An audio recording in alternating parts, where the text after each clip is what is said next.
Well, hello, welcome everyone back to the Looney Toony Time with Maple Sugar and Crêpe Suzette. And today we are going to look at something that I had never dreamt we'd have to look at in Canada. And that is our unfreedom of speech. Mm-hmm. So if you go back in time, I don't know if you remember, but the first thing, and that's what kind of woke me up, that happened was our first real awareness and was the M103. 103. Yeah. Okay, Mm-hmm. and it's, well, basically the Islamophobia rule, to sum it up quickly. And again, it's not to disavow anyone or any religion or race or anything, but it's just that it limits speech, right? Mm-hmm. If you're not allowed to say certain things, that means your freedom of speech is limited. More recently, though, we've seen things happen that are of grave concern, one of them being with Ezra Levant and the Rebel News. Mm-hmm. Yeah. And Ezra Levant is a local, well, not local, but Canadian media. He's a reporter. Well, a reporter. He's a registered reporter. He is probably one of the very few voices for the conservative right in Canada. He's a real in-depth reporter, though. Yes, he's an investigative reporter. Yeah. So his most recent book was a book called The Libranos.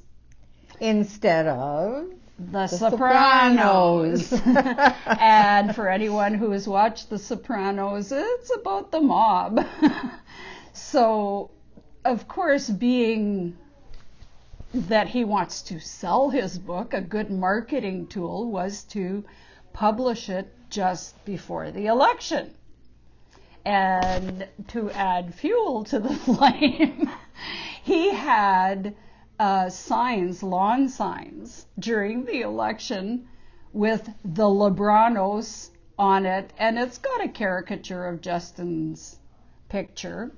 So this was his marketing, part of his marketing strategy. For his book. For his book. You know, which is a political book. Now, there's never been a problem before in Canada with anything like that. I mean, they've tried to shut down Ezra before. And this I do want to say, no matter what you think of Ezra Levant or Rebel News, this isn't about that. This is about being shut down and being told that you can't speak. Unfreedom of speech. No, it's true. And, you know, there are a lot of what's considered conservative reporters or media guys that we don't agree with everything they say. No. You know? In fact, I was pretty upset about support for Max Bernier from Rebel News, and I almost canceled my subscription. So it's not because we're plugging him more than anyone else, it's because of injustice.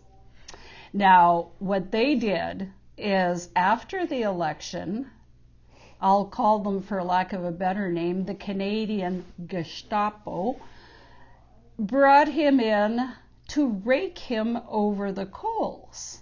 And he was not supposed to record the interview, but he did.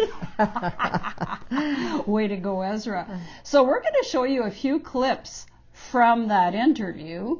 Yeah, we did not generate the complaint. Okay, was it the Liberal Party that generated the We can't go complaint? into that, sir. Because you said it was a secret. Yeah, I'll tell you my secret if you tell me your secret. And the thing is, you actually have an obligation to tell me your secret. Your secret is, what's the complaint here? How can I push back against the complaint you won't show me? Did you give any consideration of saying, maybe I should register as a third party for this circumstance, or maybe I shouldn't because of my interpretation of what I'm going to do? Or did you not make that determination? Tim, I appreciate the question. Yeah, I absolutely did think about that at great length. Do you want to share? Any of those thoughts? Well, sure, some of them. I mean, I thought the day I register with the government to write a book is the day we no longer are the True North strong and free. And now that you've seen them, What do you think of that? I'm as mad as hell, and I'm not going to take this anymore. I mean, the only thing missing was that big spotlight, you know, Yeah. in the face. Yeah. We I- have ways to make you talk. I see nothing, I know nothing. Exactly, you know. So that is not good. Okay, and he's fighting it, and we all need to stand behind him on this because it's, absolutely. I mean, it's our freedom of speech. Yeah. Him today, Yeah. me tomorrow. That's where it starts, and then Okay. the ripple effect is it won't take long. Now, the third whammy is our wonderful Mr. Guilbeault, Minister of Heritage, ex-convict. Yes, he was arrested before. And that's the kind of parliament we have now, run by criminals. We're under mob rule up here. And he has come up with a wonderful plan to license journalists and that they need the government's permission to be a journalist.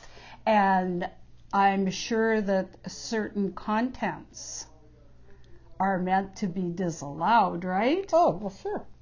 So to me, what's the difference between that and what Joseph Goebbels did? It's really frightening. It's pretty frightening up It here. really is, yeah. Yeah.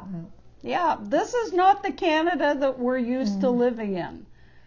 Now, add to that, and this could be a whole other show, the gun issue. Ooh. So basically, it's Yeah. we want your guns and you're going to shut up. Basically, that's a formula for. Explain to me how this is not fascism. Mm-hmm. Yeah. I'd like to know. Yeah.